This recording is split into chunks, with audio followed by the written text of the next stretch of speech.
Au Tout-Puissant. Merci à Dieu qui a voulu que nous prêchions la parole. Merci à Dieu qui a rendu possible ces moments. Nzambe oyo asali ete batango oyo epesamela yo epesamela ngai lokumu kembo ezonga na ye na kozala bilingue ou soit lingala, je sais pas trop, pour que meilleure compréhension ezala à tout le monde. Ya mibale na toujours que nyonso ekoleka. Généralement les gens ont l'habitude ya koloba liloba na nzambe ekoleka te. D'accord? Mais ici nyonso oyo liloba na nzambe ezali, oyo liloba na nzambe eteyami, esika nyonso wana eza na oyo babengaka le culte. Esika nyonso oyo ki baza koteya liloba na nzambe, esika wana eza na oyo babengi le culte, eza na bisika wana tout tango oyo omoni kaka baboteya liloba, c'est le culte. Donc autrement dit, la parole et le culte dépasseront. De moi, Amen. Même dans l'éternité, si autre bagato que c'est la nzambe na kokuma mela, c'est le culte. C'est le culte, le culte. Donc eza biloko oyo ekolanda yo partout. Mais eza biloko oyo ekotikala. Moka biloko oyo ekotikala, biloko musozo kunda nango pozwa lelo. Ebage ekotikala. Mais le banzambe ekotikala. Temple ekolanda en éternité. Pour l'éternité peut temple les amis. Donc nyenge ozo oye na temple terrestre. Kuna peut temple céleste les amis. Obana na temple wana pe ko kete oyoka liloba na nzambe. Donc il faut zelo au il faut mesana. On mesana oya na carte église. Donc si vous voulez oya église vous êtes mal à l'aise. Cause à l'aise il était so absent d'église. Cause à la l'aise il faut ça et chaque on a pour koloba. Non, je suis mal à l'aise. Pour eza logo yo e go tambola na yo e go landa yo partout. Bande bona yo moi si mobali ndeko cousin cousine ba otikala. Et ce que banga nzambe te ndenge bokufa. Alors à la gauche, peut-être yo sur la droite. Ou yo sur la droite, il y a sur la gauche. Amen, amen. Mais les temples, le culte, la parole, bref, des choses spirituelles, et kolanda yo, et kozalana yo, partout où tu seras. Après, faites nos sakana, tozonga awa na terre, en train de vivre, autrement dit, en train de faire le culte. La terre de Romoro. Amen. Donc, s'affectionner la biloko à molimo. Travailler pour que on connaisse sa vie spirituelle na yo. Qu'on se pelate, peut qu'on se pelate aussi ka vie spirituelle na yo et dans la dimension moko très bas. Ça a toujours que vie spirituelle na yo et dans le moko ya likolo. Ça a toujours que vie spirituelle na yo et dans le moko et ont matin de plus en plus. Yo ont senti que t'es na matin na place ma na zoma. Comme ça a été que vie spirituelle na yo ça la moule. Descendité. C'est-à-dire, plus niveau il y a soif spirituelle dans les années, plus le Seigneur fera en sorte que berger nayo, qui est ton pasteur, bien aimé, nous avons beaucoup plus de paroles, et qu'on me montre à des gars beaucoup plus haut. Nous avons nous allons sentir na kati na yo. Il y a vraiment un niveau supérieur. Les sacrificateurs que je suis, on va établir le besoin na yo. Na komona nzala wana kati na yo, et kotinda ngai na même na yo biloko ya hôtel ya nzala na yo. Amen. Quelqu'un saisit? Amen. Ce que sont dans un nzala na yo et sera très difficile voire impossible. Na même la yo nourriture moko supérieure. Na komeme la yo nourriture naturelle. Et la nourriture en fonction de la zone. Alors, ça la yo et atteindre la dimension supérieure. Ça la et atteindre le niveau de l'écolo. Pour plus nous allons soma. Nous allons vraiment Nous allons mettre la connaissance de nos songolo. Nous allons percer ma miraille. Nous allons mettre la monde dans mon niveau. Nous allons bien qu'on nzambe. Nous allons mettre la profondeur au temps de nzambe. Nous allons luka plus nzala. Nous allons comme un sujet à témoignage. Plus nzala na yo somata. Na komona nzala na yo. Nzamba ko kitisa un besoin kati na ngai. Nzamba ko kitisa la nourriture qu'il faut na kati na ngai pour que je te donne cela. Et combler nzala na yo. Ndomo yo ki ngai. Pour apporter sa petite spirituellement. Le dimanche passé, tu as toujours la continuité, il y a thème sur le culte. Tout le dimanche passé, tu as sur le mariage, il y a faiblesse humaine, na la puissance de Dieu dans le culte. Tout le monde qui révélé, tout ça qui comment est-ce que faiblesse humaine qu'on a été somnolité. Moi je moi. Déjà quand tu viens au temple et tu somnoles, ça prouve que au tikalaga au polati. Que somnolité. Écoute-moi, je te bénis. Et Nepsali Bisotobo, tu sais appétit avec une banglis. Accueilli, abongami déjà accueilli, ayébike. Tu vas dans la prière 7h, tu aussi ça à 18h. Voire même des fois te dépasser. Pour ce regard en présence de Zambé, précipitation au Kenya raté. Mais la organisation a eu sur un bateau. Il est au Tchad désert. On a organisation naturelle des hommes pour exploiter les temps. Amen, amen. Alors, ceux qui ont ma heure de culte, c'est qu'ils vont dans combien de cultes par semaine. La faiblesse humaine, c'est qui comment est-ce que la réalité il y a vie et comme il y a un bateau, il y a et Kabularabi Solanza. Et dans la biloko oyo attendez nini na butu na moi na tongo pe na pokwa. Biloko mususu comme elio sokoza asite na kati mabana nzambe.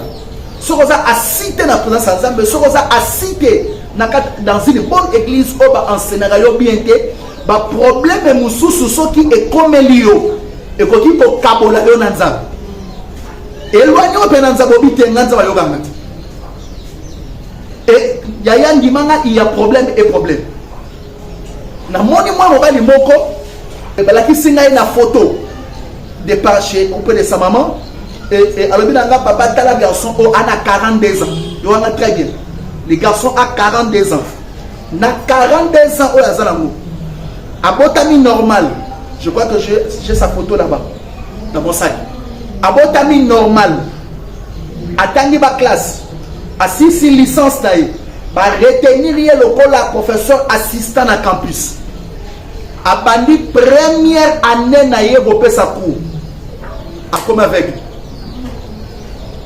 Nous avons première année na ye a comme avec. Deuxième année na ye ma collègue comme soudi. Si lelo na zo banayo a comme kotambola avec ses fesses. Il se tire comme un enfant. A sali 15 ans na Etawan. Le jour où nous sommes maman nae, maman na zone le temps nous expliquer alobi na famille tous na savant mo te lokola e. Asa garçon mo intelligent mo sakanate.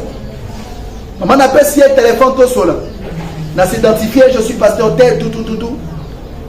Abinanga pasteur en tout cas merci beaucoup la vie je vais venir prier pour toi. Alobi na ngai na ebisaki maman.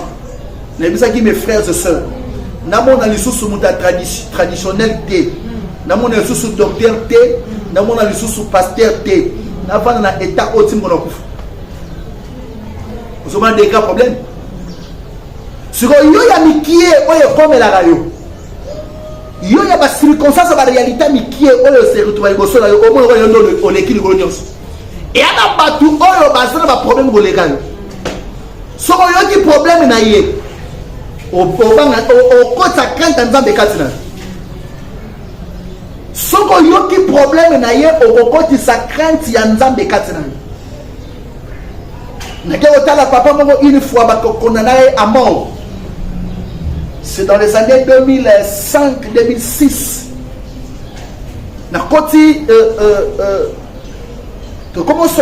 C'est sa fille qui m'avait amené. Pendant qu'on était en train de s'échanger, papa, moi, on a dit que nous avons s'entretenir, c'est ça, mais Pasteur, on m'a condamné, et je suis condamné à mort. Na monde le rôle nzamba za resouté. Na baki Bible na tiki na ngai. Pour na servir nzambe na bolenge na nganyos. Mais pour na nini makamba boye comme na ngai. Na simbie na boko na ebisie, je te présente le Dieu de la foi.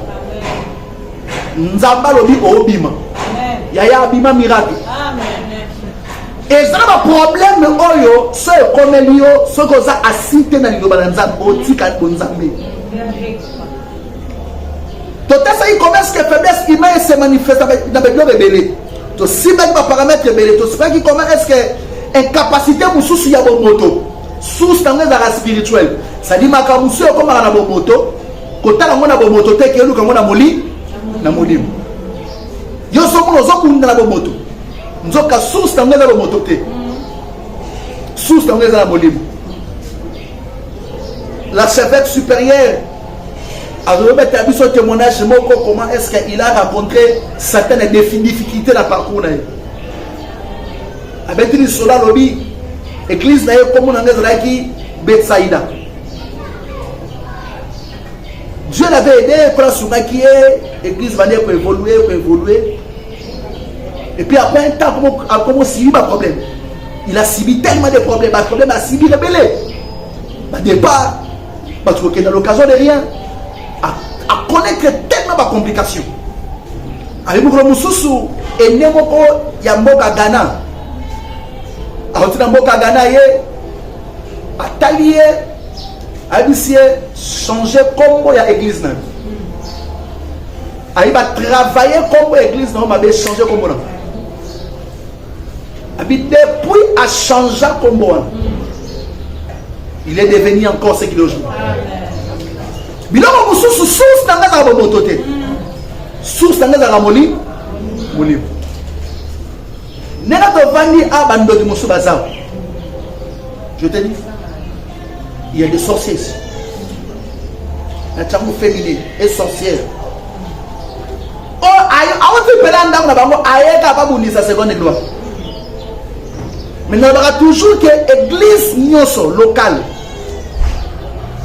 Et si vous savez pas combat, oui. Mais ceux qui pensent où tu es dans Souka nzamba tombo na mutu église. Ceux qui est une église locale, ils ont subi le combat. C'est que ils peuvent subir le combat.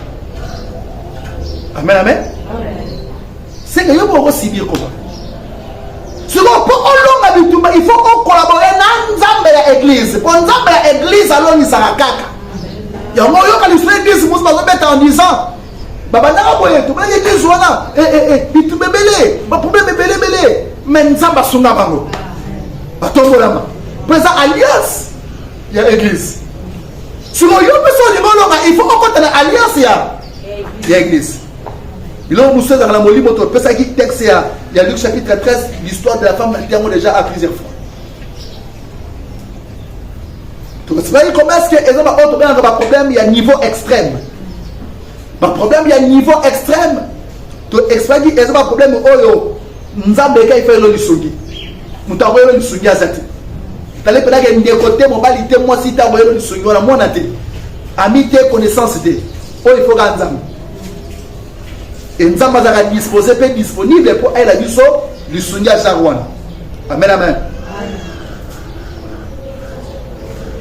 Et aujourd'hui, nous avons simba sur l'impuissance. Et là, nous sommes comme ça, nous avons impuissance. Il y a vie. Et nous avons la faiblesse humaine. Mais mes amis, je crois. Il y a les besoins, c'est le péché. Nous allons les péchés. L'impuissance, on est la faiblesse humaine. Cette impuissance-là, nous sommes dans Lévitique chapitre 26 et verset 38. Je crois que ça texte à Liboso et ça te pour honorer le balanza. Lévitique chapitre 26 verset 37. Lévitique chapitre 26 le verset 37. Lévitique 26 37. C'est parti.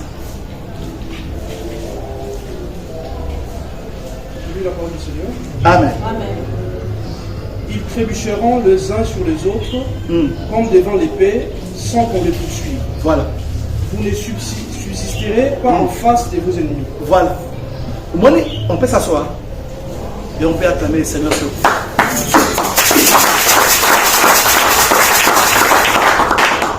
Et là, il y aura impuissance dans la vie et comme ça va monter la faiblesse humaine. Et ça, le péché. Très souvent, la puissance humaine est aussi liée au péché au bout de la salle. Et c'est comme la faiblesse humaine. Comme une incapacité. Il y a un défi à vie. Pour attendre l'humanité. Et nous avons dit que l'humanité a des conséquences sur les communes. Et les conséquences, c'est un mot de temps. C'est comme on a vu, il faut pas la retirer. J'étais en train de causer avec un papa dernièrement. Alors, il y a un pasteur.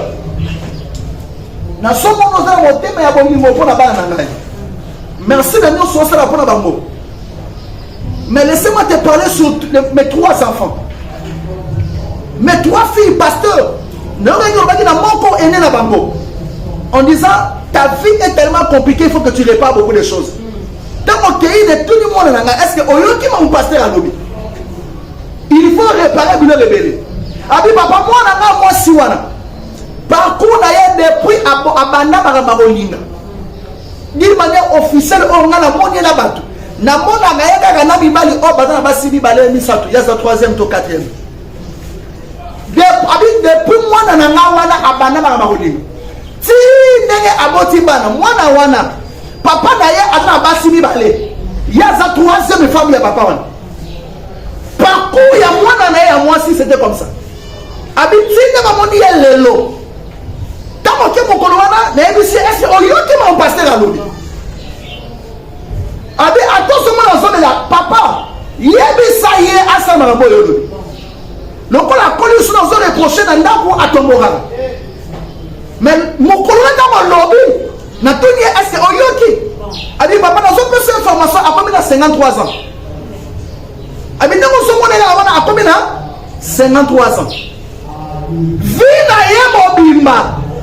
Elle n'a fait que marcher dans Bouzoma. Aujourd'hui, je vais descendre beaucoup plus bas, hein, beaucoup plus, enfin très bas, c'est trop fort, un peu moins, pour que tu comprennes le langue moussous. Tu n'as communiqué un message autrement. En fait, les péchés, et comme les maillots de faiblesse, ils mettent vraiment grave. Si vous avez mon parcours, vous avez et là, on va se battre. On n'y va pas de ce qu'on on n'y va pas de type, il y a un événement, il y a un problème, on dit ça va se répéter. Et là, on va se dire tout d'abord, il y a un problème. Nous avons un examen de conscience. Nous avons un faute de conseiller, les projets échouent. Autrement dit, ceux qui vont conseiller, le projet va échouer. Amen, amen. Donc, ceux qui vont se il faut nous connaître et nous on dit que c'est la et si quand il monsieur a aucun de comme on a et quand on et ça n'est pas baby sans colonie bisangai au moins on a mais tout le colonel le péché c'est parmi des choses où ça dans la montée les péchés te mettent dans la marmite de la non résistance à l'ennemi na bandé les péchés et kochao na kata nzumu ya kozanga makasi ya kobundana munguna so côté la marmite ya non résistance à l'ennemi et donc ali boso mi lo bayo moko qu'est-ce qui ne va pas avec moi est-ce que je péche tala tambo ni na tambo ngeni ozo fonctionner ngeni comment on a eu ça di konanga ya na temple chaba jeruna se que des allez até chaba jeruna se lukanza et ça ko yokanga mawo yokanga mawo nzamba yoko mawo et so évidemment on a tambour na problème ité na tambour normal alors vanda kimia au monde nzamba usunga Josué chapitre 7 verset 12 ils ont contribué sur marambo oyo le péché te mettra dans la marmite de non résistance. Deuxième chose oh et on a une puissance énorme et quand on a vie compliquée le fait de rompre l'alliance avec 3 catégories à Babylone et Nathan. Je recommence. Et là, il y a mis balé. Oyo ekosalaki. O vana na kati ya impuissance. Il y a faiblesse humaine. Ozanga makasi ya kotombola mutu liboso ya bato. Ozanga makasi ya kozala honneur pe ya fierté. Ozotambola osenti que je suis fier. Oui, et comme on a tambola autant ozotambola na vie, nous sommes na vie no ndenge ezokendele. Yo moko oza fier ya vie na yo. Na sambeli mpo na yo. Nzambe akanda yo fier ya vie. Amen. Et comme on a tambola bongo. Et là, c'est Sanga, j'ai parlé de ça avec quelqu'un hier. Papa, la Bible déclare que Isaac a se retrouvé et pas Abimelech. Nous connaissons l'histoire, je pense, nous sommes la Genèse, chapitre 26, si je me trompe. Le verset 12 à 16. Isaac a promis pas Abimelech. Isaac n'a position de faiblesse. Dans mon avis, sur le péché. Isaac abandonne les mêmes choses, papa, auxquelles son père avait fait. La même chose a reproduit. Papa Naya Kosa. Papa Naya, il avait dit que ce n'est pas sa femme. Isaac a abandonné la même l'issou au papa Naya Sala. A reproduit même l'issou moi. Amen, amen. Amen. Ma soeur, il me dit, Abimelech a yambié. Abimelech a toléré. Abimelech a perçu la possibilité à Rosana espace naïe. Yoka. Quelques années plus tard, l'Assemblée de Moutoubogo, quelques années plus tard. Amen.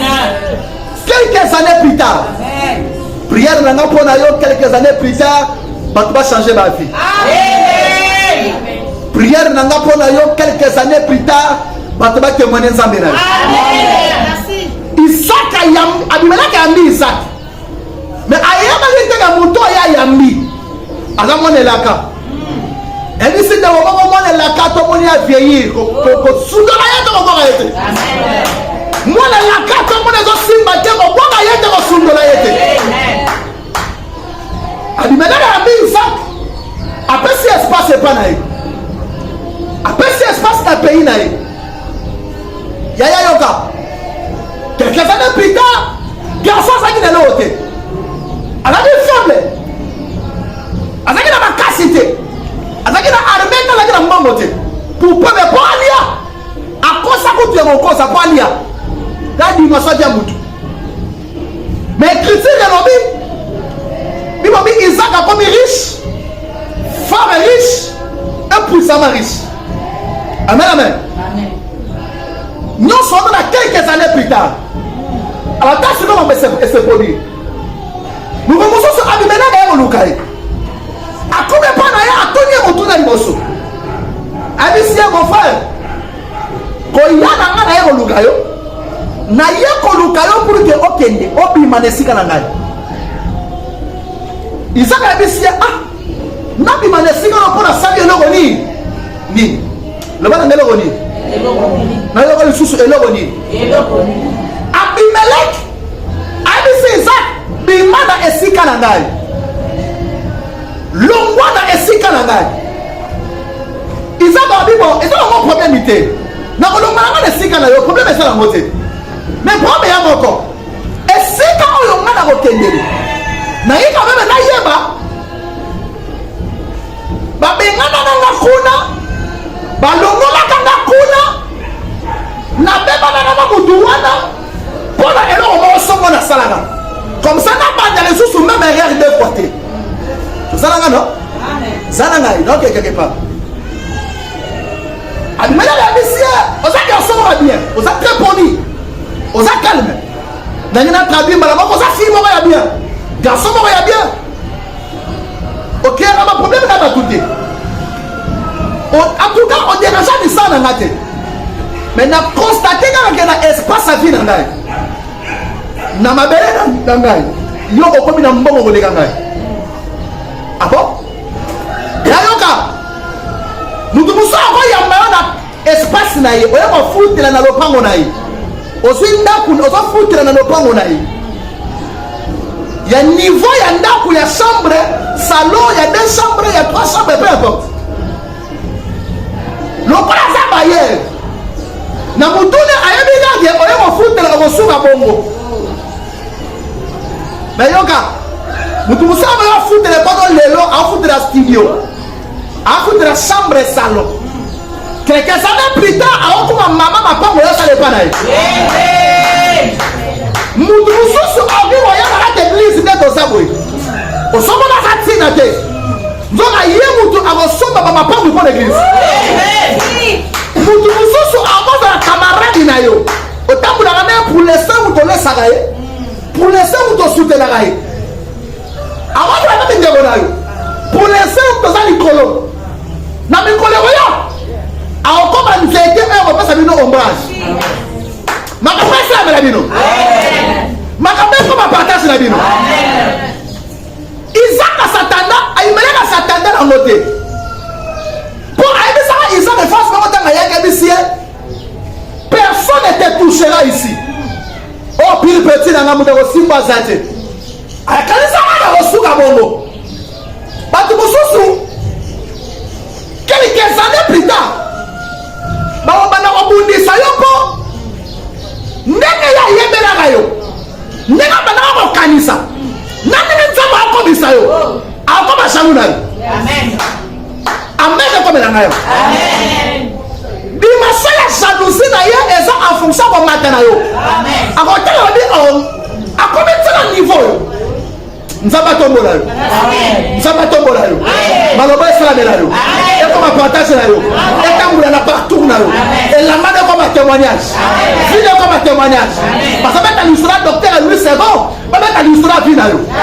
Parce que tu l'histoire docteur Chouraki, pas mettre l'histoire vie na yo. Mais voilà amen bien. Amen. Makambo na solo na yo oyo osabu tali moso ti ko vivre amour. Batu musima vivre na fa bazali na bazali. Impuissance et ça apparemment ma caméra et délai. Et là on est malheureux pour ça alliance wana. Et là on est comme ça mutu puissant vous t'ai dit impuissant comme on a ça alliance est rompue avec. Alliance est rompue avec, nous sommes dans Juge chapitre 16 le verset 17 avant que je l'expose. Lisons d'abord la parole. Luc chapitre 16 Juge chapitre 16 le verset 17. Trois choses. Il a remis ça. Il y a l'immotion de sur les péchés. Comme Messarana lui soumouté. Yaya. Souka lui soumou et retient dans Zumbo pour regretter. Comme Messarana moté. Comme ça, on retire l'anza. On retire la bataille, on retire le même colombo, on va s'occuper d'elle. Amen. Il y a mis comment une alliance est rompue avec. Il a remis ça. Lisons l'écriture. Juge chapitre 16, verset 17. Yoka parole. Il lui ouvrit tout son cœur et lui dit: le rasoir n'est pas passé sur ma tête parce que je suis consacré à Dieu. Alléluia. Depuis le ventre de ma mère. Alléluia.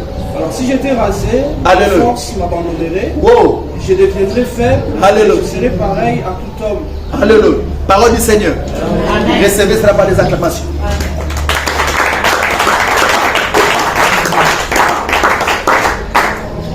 Na français na linga te traduire malaman ko afongole lié au tema na ye. Abandi ko expliquer ya makambo ki papa tangio. Ayebi dans la parcours na ngai boye. Et non ami malé on ko ko na faiblesse humaine. Comment ça te que ta afongole lié au tema. Bible dit que Dalila akati esuki. Alliance ko ya raté. Et quoi? Et donc ali boso e compliqué, mi malé mo compliqué yo. Et quand tu as la faiblesse humaine, ceux qui alliance des arts rompus comme les temples et les dieux des temples. Tu me souviens pas pour vinaye. Comme on a dans l'église. Vinaye est lié à l'église. Alliance et l'église est battre la gagne. Alliance et l'église est bundaraponaye. Les temples et les dieux du temple. Souvenez-vous que maintenant dans ça, dans église. Alliance ya église, appel ya église, nzambe ya église. Aza nzambe oyo soki na kabone liso na ngesili. Ngavi na gaza église, ko kabona na église te. Ato moni mwasi to mobali wana. Azo pekisa yo okene na église wana yebisa ye na ndimi to bebana. Po soko ndimi akabolo yo na église. Soko ndimi ya a éloigner yo na église. Yaya. Osalibala wana osambon wana osamusala wana. Mais quelques années plus tard, on va nous regretter. Je parle à quelqu'un? Et ça n'a pas si haut. Et ça n'a pas eu vie dans l'église. Parcours dans l'église. Avantage sur le quotidien dans le monde, et ça pour à l'église, ça va récompenser. Quand vous dans l'église, nous avons la vie. Ah, moi il est toujours là présent. Elle est toujours là présente. Nous avons comment formuler. Nous avons senti la carte de la sambe la pona. La sambe de sambe pona yo. Nous avons la fidélité dans l'église. Nous avons la communion sur la l'église. Père Pambole Langayo. Amen. Alliance, il y a église. Église est dans une alliance. Yaya, comme il constate, à tout monde, deux personnes. Son église, il y a l'alliance. Je te dis vrai. Il y a l'alliance. Et la manière nous avons bâti dans le miracle. Nous avons sélectionné. Nous avons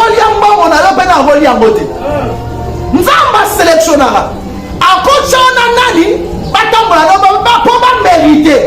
Je sens une onction monter à moi. Et cette onction me pousse à te dire que le Seigneur t'accorde des choses que tu mérites. Je sens cela monter dans mon cœur. Nous avons pas ce biloko qu'on mérité. Nous avons senti que les biloko qu'on mérité soit. Et biloko qu'on mérité soit, nous avons pas ça. Est-ce que nous avons bien?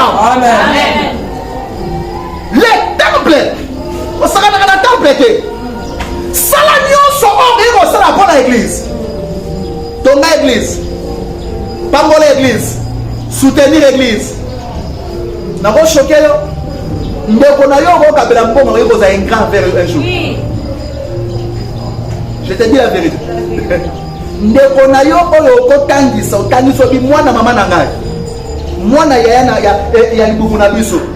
comme on dit en français, c'est mon sang. Hein? Avant de la bonne un grand jour. On va dire que limite à ce qu'il y a oui. Mais yoga, nous avons l'église à décevoir à tout. Nous avons l'église à prendre la rabat. Salamion sauvé pour ça la bonne temple. Pour oser décider. Nous avons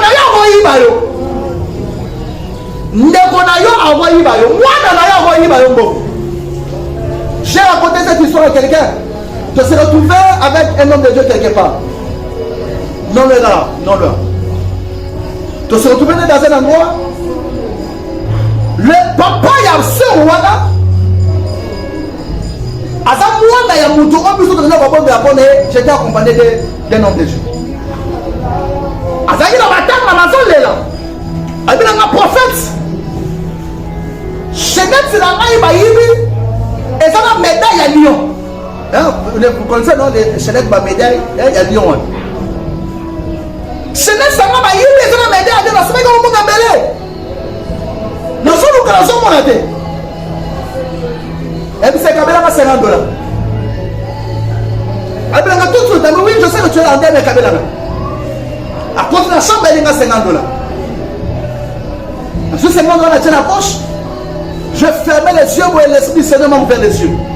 La balou qui a dit si qu'on a eu, paie sa chaînette. Abi ma prophète, qu'est-ce que je fais? Paie sa chaînette. Prophète dit comment ma paie sa chaînette c'est à quoi c'est toi qui as pris ça. Quand le maman va tailler. Abi c'est ton père est abandonné yo. Nana suyo na bouquet maman est au bois yo. N'attendez sur ti on peut pas passer comme yimina. Abi c'est Chanel. Il avait jeté gosse. C'est pourquoi je voulais enlever la grossesse. Voilà maman, on va décevoir yo. On va décevoir yo. À décevoir yo. Et la maman il a grâce que moi j'étais là. Et si j'étais pas là?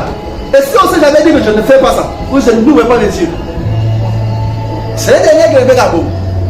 Mais nous avons l'église en décevoir. Mais tout le pantalon au Liban, on va décevoir. Mais nous avons l'église en décevoir. Donc l'église, soutenir l'église, pambo l'église.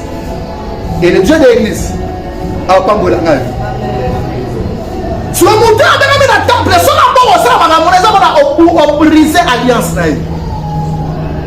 Et donc on est balé, on est comme on a impuissance, il y a faiblesse humaine. Une alliance est rose à la remplie. C'est lorsque le culte et le Dieu du culte ne te voient plus là où tu étais avant. Il y a des morceaux de temple dans ce temple, dans le temple. Mais il y a des balais dans ce temple. Pour le temple, on y a un temple. On a ça. Mais le Dieu du culte et le culte, nous avons besoin de et ça va mercredi, vendredi, dimanche. Et vendredi, dorénavant, pas la douce vendredi comme vendredi intercession. 17h30 jusqu'à 18h40, jusqu'à 18h50. Prière la prière. Il y a un ensemble la Zambé Nangaï. Ils ont un moment très béni, des prières, des déclarations, des orientations prophétiques. Tu invites déjà vendredi. Les dieux du culte, nous avons dit que culte est à la mercredi. Culte est à la vendredi et à la dimanche. Et il envoyait toujours les anges en mission pour travailler avec un tarocol, il s'avait à Molimonayo. Et je nous avais dit ici, c'est la chose selon laquelle, mais ça n'a vu à Molimo au Kolaganayango. Si vous avez brisé l'alliance, on a mercredi, on a le soute. Vendredi, on a le soute. Dimanche, on a tantôt plus tôt. Est-ce que vous avez mis la passe? Vous avez brisé l'alliance, mais vous avez facilité nos ambassadeurs. Vous avez mis des conditions compliquées. Expliquez si on est rase. Alliance les alliés à moi. Parce que vous avez la culte, vous avez sambe la culte, vous avez la culte.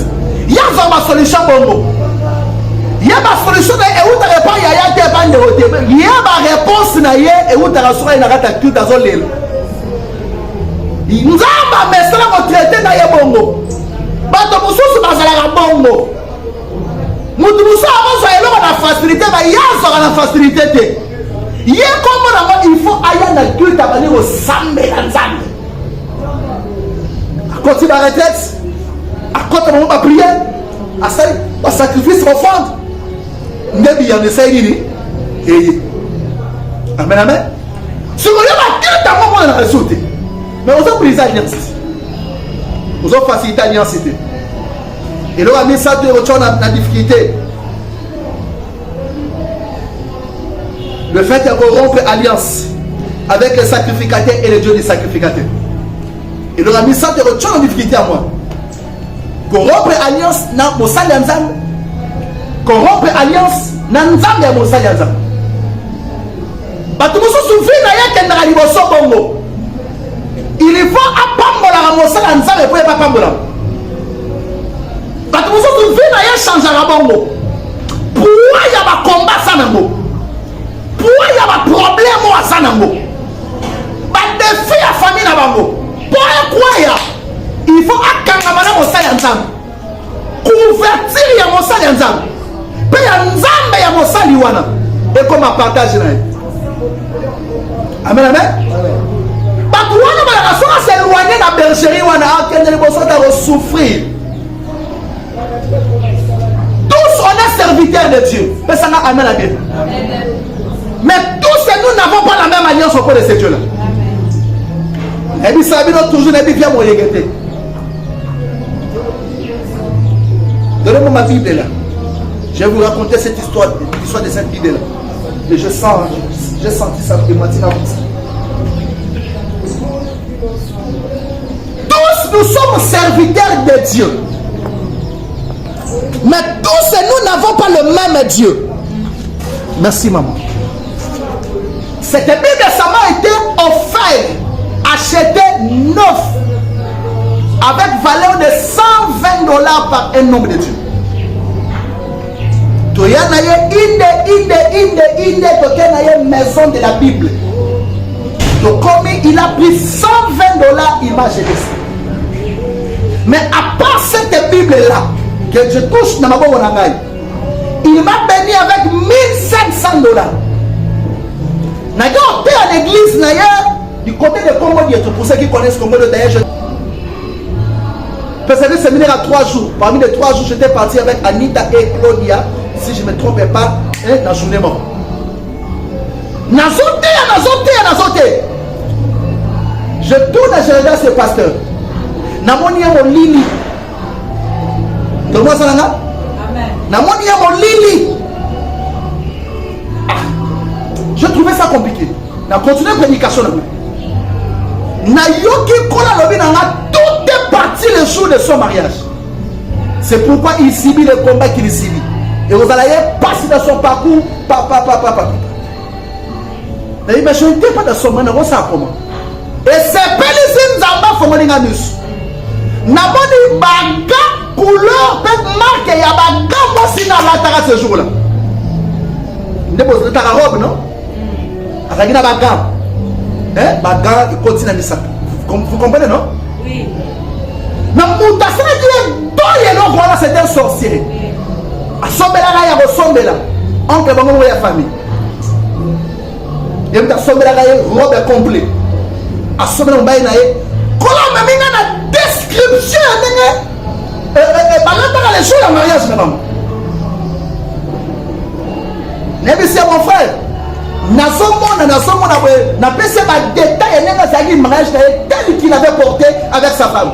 Et Dieu m'a dit, il faut qu'il passe la délivrance. La qualité il m'est difficile, cela 3 jours, 4, 5 jours à prier. Même si papa fais-moi du bien. Comment même si papa fais-moi du bien. J'ai dans ma poche 100 $, il n'y a pas de problème. Il a pris 100 $, il m'a donné. Nayoki Penamateur, ça ne suffit pas. Dis-lui qu'il ajoute encore. C'est pas bien ajoute encore. Tous les 18 ans de mariage que j'ai fait avec elle, tout ce que j'ai comme budget, c'est 1800 $. Que j'ai gardé et on a essayé de garder. Je lui donne-moi le tout. Attendez-moi Sinaï. En plein culte, c'était en plein culte. Attendez-moi Sinaï. Moi, Salabi, fais ça. Retirer tous les 1800 $. Tous les 1800, j'ai libéré les sœurs à Maman Rachel. Parce que 1800 $, ils m'ont donné. Papa délivré à 0. Maintenant, ça ne suffit pas. Qu'il fasse une alliance avec toi, ainsi que ma parole. Je dis, papa, Dieu m'a dit que tu fasses une alliance avec moi et la parole. Oh, avec moi et la parole, ça veut dire la Bible. À peine qu'on a un déficit 120 $. De il m'a acheté cette Bible que vous voyez que je touche. J'ai ouvert la Bible. Et si vous regardez dedans, ma page 4, on a bien écrit Pasteur Patrick. C'est des feuilles. En tout cas, dans la place Mourawa, bien écrit don de Pasteur Patrick. C'est quelque part là.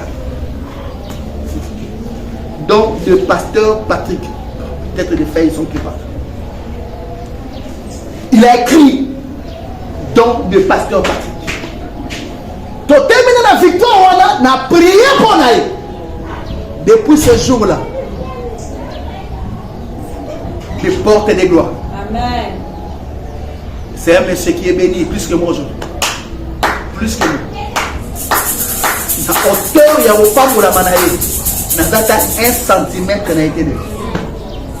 Au point où quand j'étais de l'autre côté, je lui ai demandé de venir travailler. Et il m'a dit, homme de Dieu, avec tout le respect, je fais un saut de 2 semaines. Et j'arrive, je serai là. À Kenda 2 semaines. Attends, 1 mètre dans soute. Niveau qu'il change de véhicule. Dans 1 mètre dans Nazara tellement têtu que je n'appelle pas. Parce que j'ai fait ma part, je ne suis pas parti. Amen, amen. Pendant que je alliance na chaque homme de Dieu a son alliance. Chaque homme de Dieu. Et dans l'alliance, Nzamba benga yo na vie na yo po osoutenaka ye. Sala nzamba bisa. Au moins on passe les mais oui parce que la nature humaine, muto abenga ko l'homme humain aime bien pour lui. D'accord? Pour lui, qu'il fasse pour lui. Mais au jeu souvent tu le fais pour un sacrificateur. On le sent pour toi, tu le fais pour les sacrificateurs. Au penser plein de nzamba otika. T'es nzamba otika. Mais tant qu'on n'a pas la sacrificateur, on se rappelle à yo. On s'est retrouvé.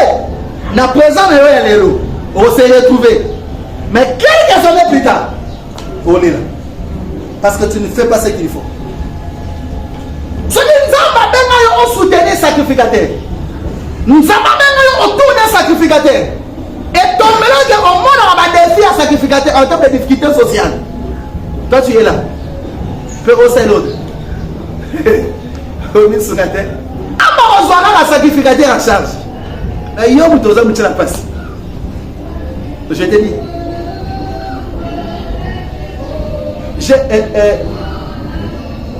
j'ai tellement des exemples à vous donner sur ça. Mais au fil du temps, on a bouclé ce point en 10 ans. Quand tu prends, tu n'as pas brisé alliance na sacrificateur. Tu prends soin des sacrificateurs. Sache que le Dieu des sacrificateurs t'accordera 3 choses. La première des choses, pour que nous ayons la faiblesse humaine, nous avons impuissance et cause et faiblesse humaine. 3 choses. Nous avons honneur, on appelle ça honneur. Ce qu'on honneur des apasses. Deuxième chose, le Seigneur t'accordera ce qu'on appelle la force. Dans mon son sacrificateur. Pour nous une impuissance humaine. Alors, on ça ce qu'on appelle la force. D'autres traductions parlent de la force, de la puissance. Nous avons rendu puissant. Puissant dans la relation, puissant dans le monde, puissant dans la renommée, puissant dans le rebelle. Troisième chose, nous avons accordé ce qu'on appelle la protection. Et cette protection est autant qu'on a la faveur divine. L'élément où est un sacrificateur et le Dieu du sacrificateur lui prend en charge. En paix, ça y est, ma casse. En paix, c'est le rebelle. Amen. Amen. Amen.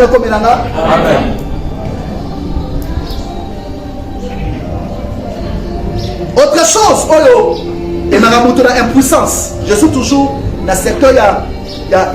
Je suis en train de boucler sur la partie de la faiblesse humaine aujourd'hui.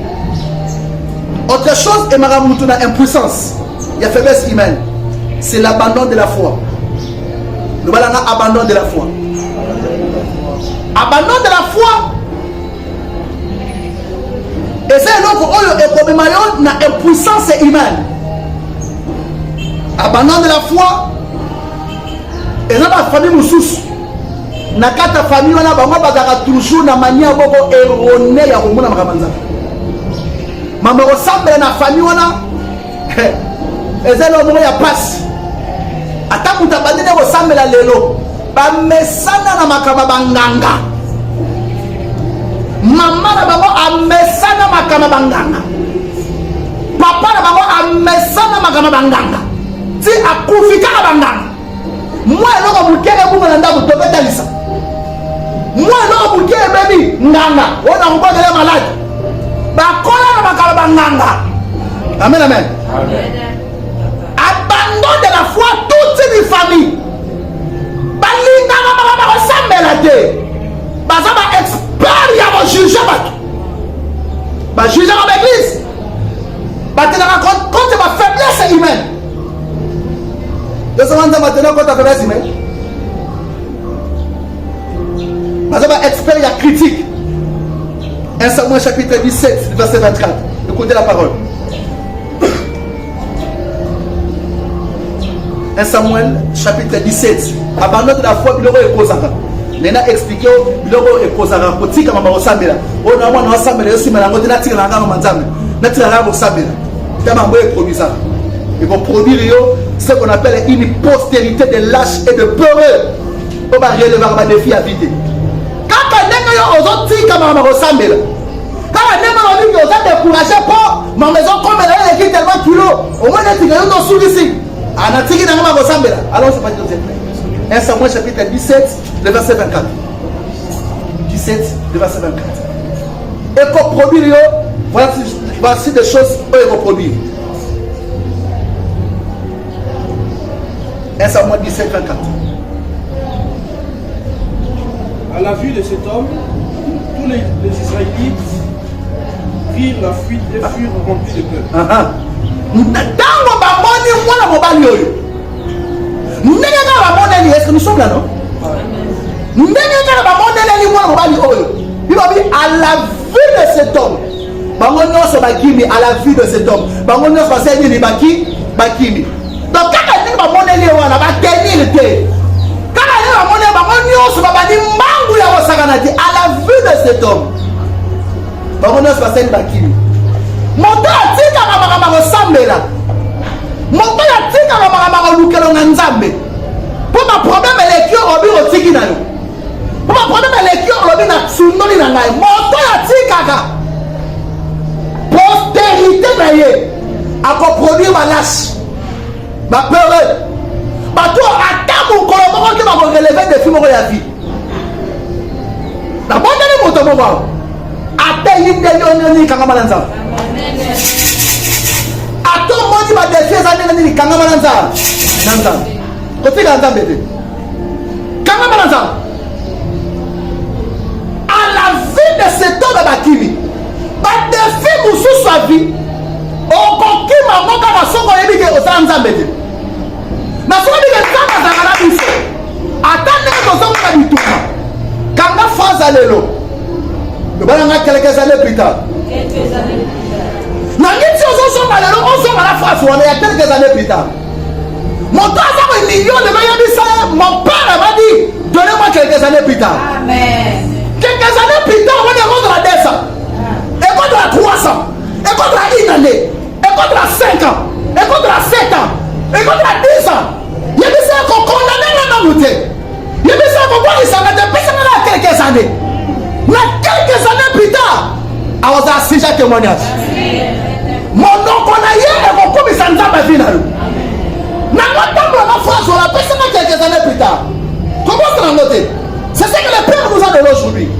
Il a donné quoi? Il a dit quelques années plus tard. Je me dire à quelqu'un quelques années plus tard, on s'est souhaité. Je me dire à quelqu'un quelques années plus tard, ma vie va rien changer. Je me dire à quelqu'un quelques années plus tard, n'a pas aussi mis tout quand les autres les mains. Moi si d'ailleurs, on va aller d'ailleurs, amen.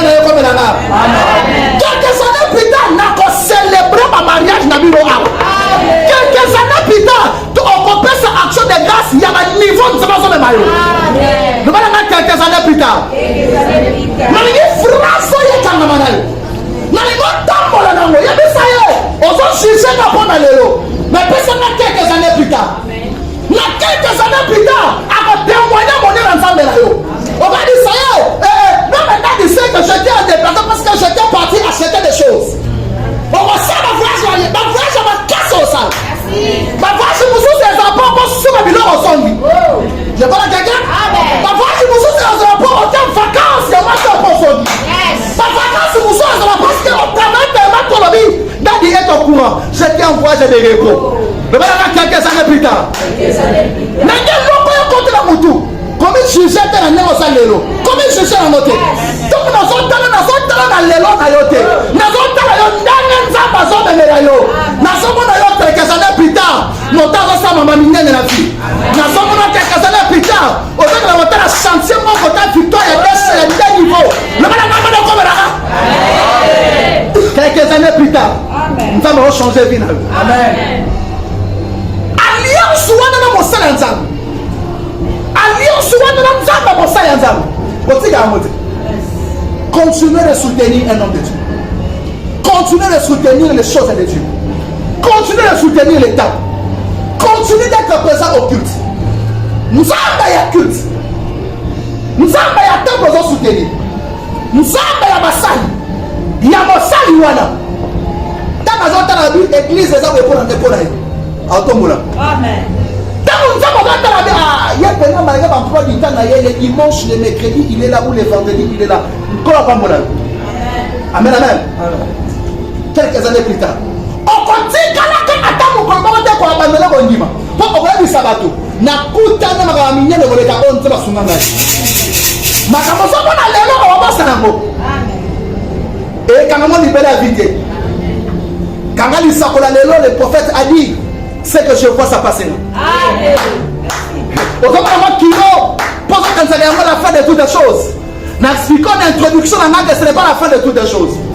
Et là, tu vois, problème que l'on a personne qui s'en Bible à on peut se comparer avec un garçon 27 ans à sa licence normale, avant de retenir le professeur dans Iliki. Il en a plus tard, comme en fait, quelques temps plus tard, on a reçu 15 ans à une décision. Alors, dit quoi, mon maman? Ce qu'on a voulu.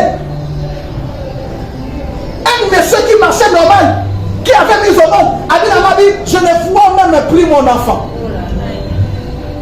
Moi, il y a mon temps pour les sous. Non, son papa, mais je ne vois pas. C'est lui qui commence à me saluer sur l'inférieur attend le supérieur. Mais c'est son enfant qui commence à attendre le supérieur.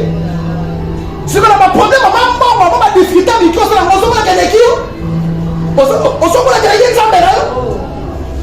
J'ai toujours aimé un papa. En tant de son histoire, il peut s'en laisser mon magasin. Quelqu'un est venu demander une dette de $1000. Nous avons dépassé tellement à l'oba. À répondre à mon abisso, à l'issue, aux autres femmes qui répondent à 2000. Et c'est 2000 est bon. Alors qu'on est à 2000. Aux autres femmes qui répondent à $2000. $2000 est bon. La personne répond à 1000, mais c'est bon, on a la vérité. Habillé à Vanda. $2000 est grand chose. Quelques temps plus tard, pendant que je te parle, c'est un monsieur qui roule en Jeep. C'est un monsieur qui a des parcelles. C'est un monsieur qui est stable. Ça fait ma voyager, fait Dubaï, après fait passer par là. Maman, on a les amitiés. Si tu sais que tu as un Dieu au lait, si tu sais que tu as des attends comme il a 50 ans au lait, tu si tu as un Dieu, à tout le monde que ça prend du temps pour la stabilité, la stabilité, et voyage. Je peux la quelqu'un? Amen. Amen.